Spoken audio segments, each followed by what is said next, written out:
I couldn't believe my luck when I went out one summer evening in Manchester and I met her. Her name was Rachel. Tall, elegant, olive skin, long hair, and a smile you could see from London, as well as hips that didn't lie. I'd just finished my first year as a university student, and this was my first summer in Manchester. My friends and I were determined to enjoy the summer, so we were out at a famous party scene in the center. I was standing in the middle of the dance floor, locked eyes with Rachel. You could feel the chemistry from 10 miles away. I was looking for the courage to talk to her the minute I saw her. I knew I had to get her attention. Every organ in my body was begging for me to walk up to her and ask her for a dance. Eventually I did, and we clicked. She gave me her phone number at the end of the night, and from that day onwards, everything changed. Rachel and I texted all day, every day. She was from Paris and worked in Manchester as an accountant. Everything about her mannerisms was attractive, from her strong French accent to the laughs she made each time she corrected her bad English grammar. I was falling very quickly and lay in bed talking to her for hours, wondering how I got so lucky to meet such a kind and beautiful lady. We agreed to an ice cream date and met a few days later at 6 p.m. in the center of town. Rachel's family had flown over from Paris to visit her, so she couldn't stay out long. We could only meet for 30 minutes before she had to go back and spend time with him. For me, seeing her for 30 minutes was perfect. It was better than nothing. We met and the sparks were flying. And after the fastest 30 minutes of all time, she didn't want to leave. She suggested that we go out for dinner. Now, I really like Rachel, but that wasn't part of the plan. Part of the reason why an ice cream date worked so well was, well, I was broke. I had a grand total of £60 to my name. I had £50 sitting in my bank account and £10 sitting in my pocket, most of which I'd spent on ice creams. Surely £50 wasn't enough for a memorable first dinner date. I didn't think so. So I tried to calmly play it off by suggesting we make new plans when she has more time.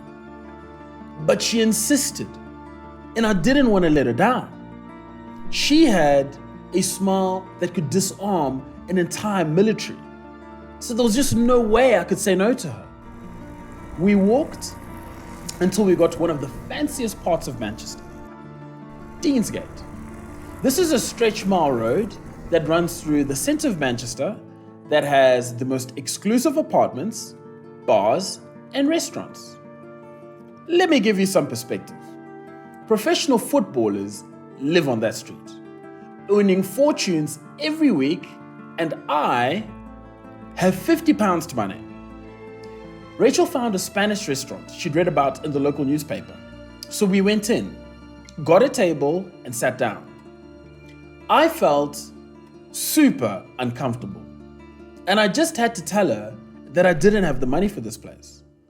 I was worried how she'd take it, but it would be far worse to let her down now than to have a huge bill I couldn't pay later. Just as I'm about to say something, Rachel calls the waiter and orders 2 double cognacs and Coke. Oh. Game over. I was dead. Here's another problem I had. My bank card. I had a bank card back in 2008 that I could only use by withdrawing cash. So if I had to pay for anything, it was by cash only. We were now 2 cognacs each in, and I had to make an excuse to leave the table so I could go and withdraw that last £50 nestling in my bank account. So I told Rachel I had to go to the bathroom, sneakily made a way to the exit, and bolted. I knew where the closest cash machine was, so I ran as fast as I could. Eventually I get there, and wouldn't you know it, out of order. Typical. So I asked for directions for the next one, and this one was way out. I now had a decision to make. Either go back or go for it. Rachel surely must have been getting suspicious by now, but I had no choice. I had to push forward, so I ran to the next one.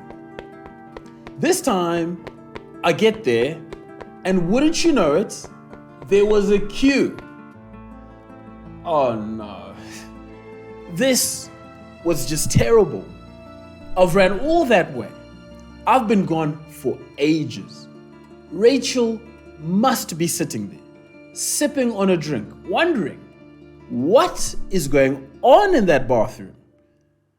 But for me, I had come so far that I couldn't go back empty-handed. So I paused and yelled at the top of my voice, telling everyone waiting in the queue my predicament, and pleaded for them to let me go next. The whole queue burst out laughing and said yes. So I got the cash, ran back to the restaurant, and as I sat down, the food was ready.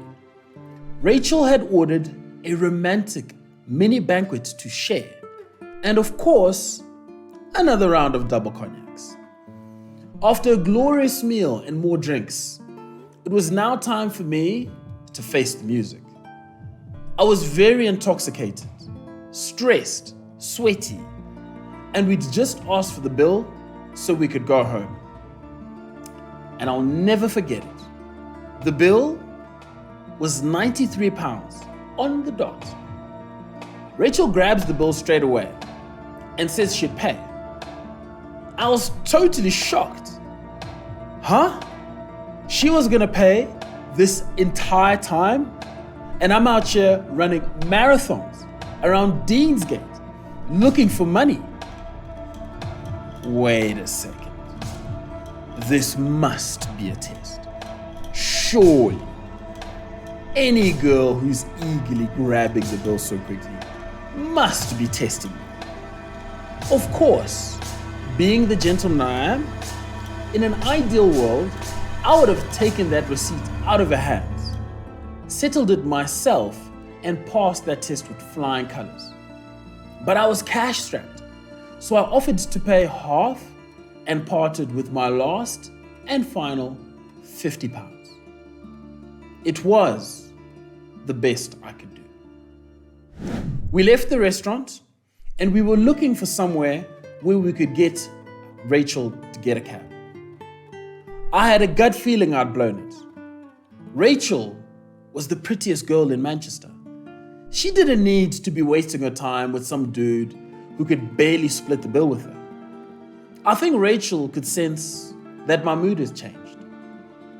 So she stopped and grabbed my hand, smiled at me with that beautiful smile of hers, and looked deep into my eyes while standing in the middle of Manchester Piccadilly. I had only known her for a week. We had a lot of chemistry. It was undeniable. I eventually pulled in for the most passionate kiss. For all the drama of the evening, for all my pain and suffering, for all the lack of money I had at that time, for all the unanswered questions I had in my head, wondering how I was going to survive that week until payday. She might not have known what I had really gone through that night, but that moment, making out with her in the middle of Manchester, with her arms around me, made all the suffering I'd enjoyed that evening worthwhile.